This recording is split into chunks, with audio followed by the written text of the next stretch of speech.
মানুষ এগুলো ভুলে যায়। এই ধরনের অপকর্মকারীরা, এই ধরনের গণহত্যাকারীরা সারা পৃথিবীতে এরা লাঞ্ছিত, সারা পৃথিবী এদেরকে ঘৃণা করবে। এটা আমরাই চাই, পৃথিবী সবাই চায়, এবং এদের বিচার হোক, কার্যকরী হোক, এটাও মানুষ চায়।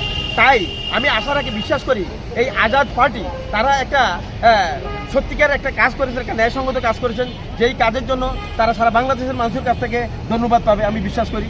এবং আমাদের দেশের যেই সরকার আসছে তারাও এইটা থেকে শিক্ষা নিতে পারবে, কারণ হয়তো তারা ভুলে যাবে। এই জন্য ঠিক এইভাবে আমাদের প্রত্যেকটা সাংবাদিক, এই দেশের যারা মিডিয়াতে আছে, বিভিন্ন সাংবাদিক আছে, প্রিন্ট মিডিয়া থেকে আরম্ভ করে সমস্ত প্রিন্ট মিডিয়া, অনলাইন মিডিয়া, সমস্ত মিডিয়া যদি এই জিনিসগুলোকে জীবিত রাখে, তাহলে হয়তো এই বিচারগুলো কার্যকরী হবে, এতে মানুষ ন্যায় বিচার পাবে। এবং যারা ক্ষমতায় আছে তারাও এই ধরনের দুর্নীতি করবে না।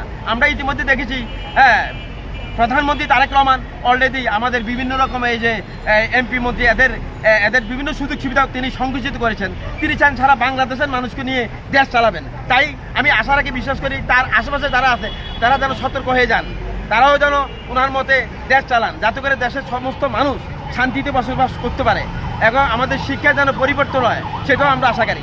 বাংলাদেশের মানুষ কারিগরি শিক্ষা চায়, যেই শিক্ষা গ্রহণ করে মানুষ কাজ করতে পারবে, চাকরি পাবে, এই শিক্ষা মানুষ চায়। মানুষ চায় না যে আরেকজন নোট গাইড লিখবে, আপনি পড়ে MA পাস করছেন একটা পরিচয় দিবেন, যেই পড়ালেখা করে আপনি বেকার থাকতে হবে, যেই পড়ালেখার কারণে আপনি সব জায়গায় লাঞ্ছিত হবেন।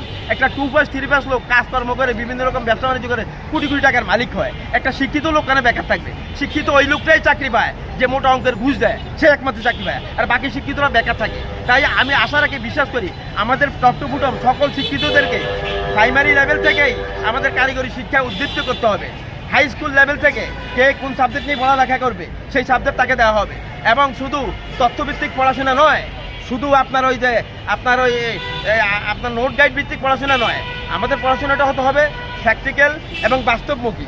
যেই পড়াশোনা করে আমার ছেলে কে মোবাইল বানাইছে, কে কম্পিউটার তৈরি করছে, এগুলো মুখস্থ করার কোনো প্রয়োজন নাই। মোবাইল কিভাবে তৈরি করা হয়, মোবাইল কিভাবে ঠিক করা হয়, কম্পিউটার কিভাবে তৈরি করা হয়, কিভাবে ঠিক করা হয়, এই ধরনের শিক্ষা এবং ভাষাগত শিক্ষা সমস্ত কিছু টপ টু বটম আমাদের স্কুল কলেজ যদি দেওয়া হয়, তাহলে আমাদের এই দেশ কর্মমুখী শিক্ষায় পরিণত হবে এবং বেকার সমস্যা থাকবে না। প্রতিটি ঘরে ঘরেই কর্মমুখী হবে, দেশে কোনো অকারেন্স হবে না। বেকার সমস্যাগুলো মানুষ কাটাতে পারবে না। বেকার সমস্যাগুলো কাটাতে গিয়েই বিভিন্ন রকম অপকর্মে ছেলেমেয়েরা লিপ্ত হয়, নেশাগ্রস্ত হয়, বিভিন্ন সমস্যার সৃষ্টি হয়। আপনি দেখেন এই নোট গাইড পড়ে আমরা কি পেয়েছি, কি পাই। আরেক ব্যক্তি লিখেছেন বই, তার বই আমরা পড়তেছি, সেই বই পড়ে আমরা ক্লাস 5 টু মাস্টার্স কমপ্লিট করি। তো এই পড়াশোনা দিয়ে কী হবে? এটা আমরা যদিও মুখে বলি সৃজনশীল, এখনকার ছেলেমেয়েরা নকল করে না, এটা ভুল, সম্পূর্ণ ভুল তথ্য। কারণ ছেলেমেয়েরা নকল করে না, কে বলছে?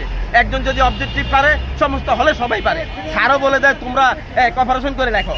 এটা হলো ডাকাতি, এটা নকল নয়, এটা ডাকাতি, এটা সন্ত্রাসী। তাই আমি শিক্ষামন্ত্রীকে অনুরোধ করব, আপনি যে এই প্রসেসে পরীক্ষা নেন এটা আরও কঠোর করেন। আমরা সার্টিফিকেট চাই না, আমরা GP5 চাই না, আমাদের ছেলেমেয়েরা বিবেকবান হোক, জ্ঞানী হোক, আমরা এটা চাই।